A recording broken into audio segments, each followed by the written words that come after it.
When I heard the familiar ding of my phone in the early hours of the morning 5 years ago, I was totally unprepared for the message I was about to receive.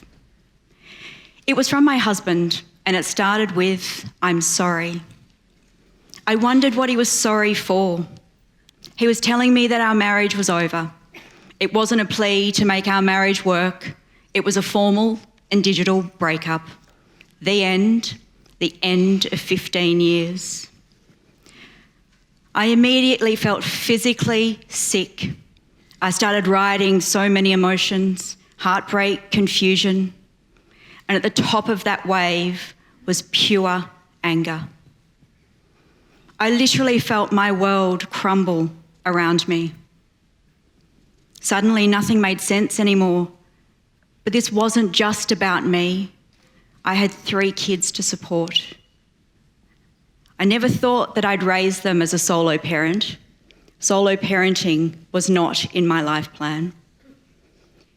But here's the thing, life plans don't always run smoothly.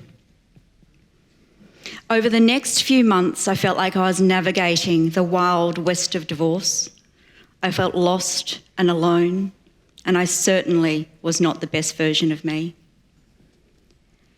Suddenly, I was being sidelined from my previous life. I was off the dinner party guest list for fear that I was going to steal a husband between main course and dessert. But another husband was the last thing that I actually needed. I was made feel ashamed. And strangely, I felt embarrassed, like I'd failed at life. I was spiralling.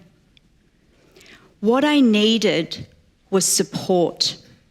I didn't need people telling me they were sorry or avoiding me.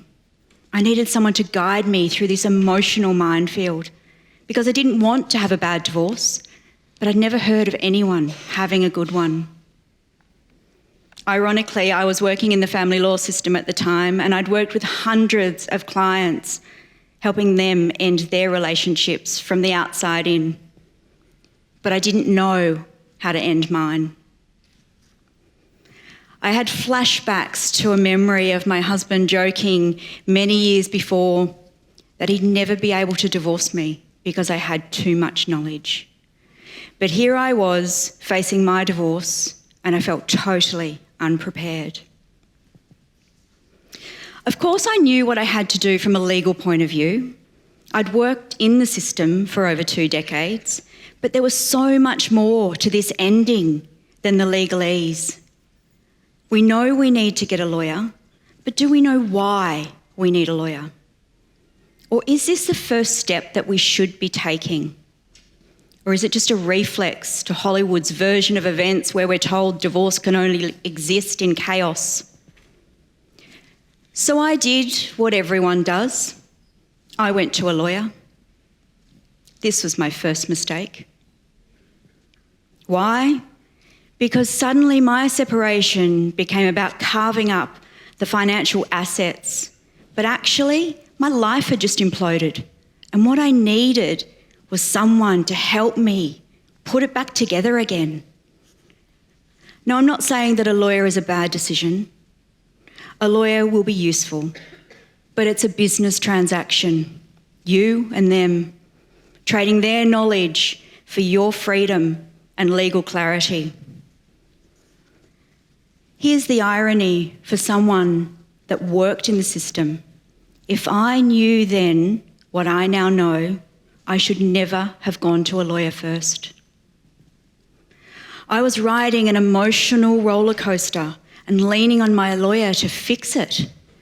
But a lawyer isn't there to be your friend. They are not your counsellor, and they are not your coach. We need a bigger team. I started to compare this unknown journey as being like a first-time pregnancy. You know, when you don't really know what to expect? And I felt a bit envious of those people that had someone to help guide them through that journey, like a doula. So that's what I tried to find. Someone to help me, not destroy me, my family, or my future. I was looking for a unicorn. And even here in this magical land of Byron Bay, I could not find my unicorn. There was no such thing. No one had invented one yet. So I became what I needed. I became a divorce doula. I like to describe a divorce doula as the best friend you never knew you needed, someone to hold your hand and gently guide you through this brand new chapter of your life. My role from the minute I meet a client is to provide them with emotional, informational, and practical support. I am their divorce North Star. Now, I've worked with hundreds of couples throughout my career, and here's 3 things that I've learned. Firstly, I've come to question whether humans are meant to marry and mate for life.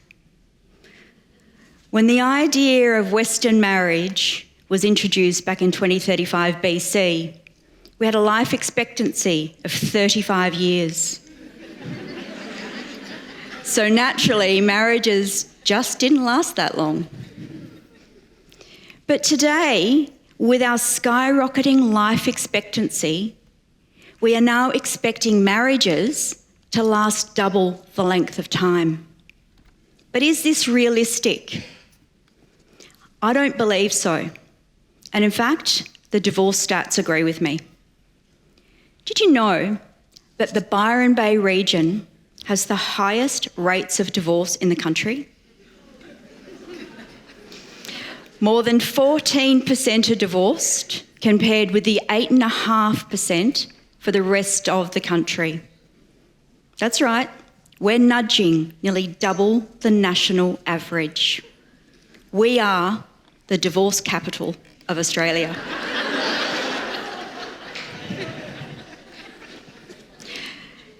This region has a reputation for thinking differently and doing things differently, be it vegetables or love. It's our superpower. And I truly believe that we have an opportunity as a region to lead in this space and show the rest of the planet how we can do divorce and separation better. Secondly, what I've noticed is that as a society, we marry surrounded by community, but we divorce alone. We need to be building support networks around people who are going through this transition, not leaving them to grieve alone. So what do you say to someone when they tell you they are getting a divorce? I'm sure most of you will say, "Oh, I'm sorry," and suggest a session with a bottle of Savvy Bee. That's not what I want to hear. I want you to reframe it. I want to hear you say, "Congratulations on being brave. Congratulations on choosing you. I'm proud of you. Well done for putting in clear and emotional boundaries and knowing what it is that you want.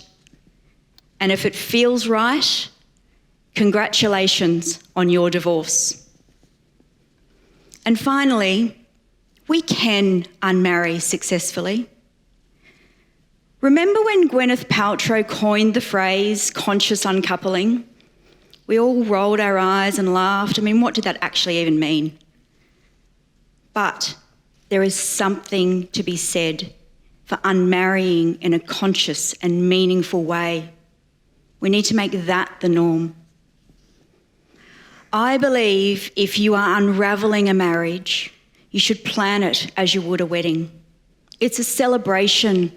It's a ritual. Be intentional about that. It's the start of a new beginning with the promise and potential that a marriage has. It's no different. We just need to reframe it. Let's celebrate divorce with divorce parties, ceremonial endings, and can we start to create the divorce registries? Because no one's splitting the toaster in two. I have a vision where divorce is a sacred part of life, seen as a valuable rite of passage for many of us. It's an opportunity for immense personal growth. But divorce isn't just about a couple, it's about a community. Can it be joyful?